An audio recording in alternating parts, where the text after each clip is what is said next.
นี้มาเห็ดน้ำสังเคราะห์แซงคือเก่าเนาะมันนี่เกียมใส่เกลือเนาะเกลือกำลังใหญ่เนี่ยเกลือมะอึเนาะ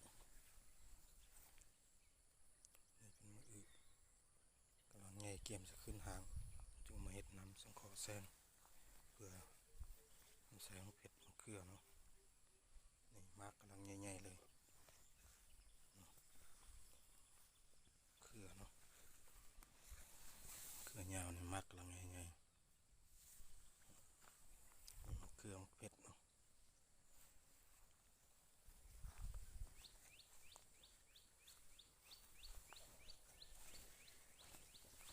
มากำลังใหญ่ๆยาวๆ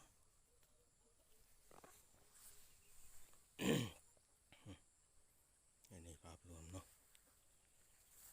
ตัวเป่าปูนนี่มันเอาปูมะเผ็ดเนาะเผ็ดสีฟ้าแล้วก็มะเผ็ดใหญ่เผ็ดแอปเปิ้ล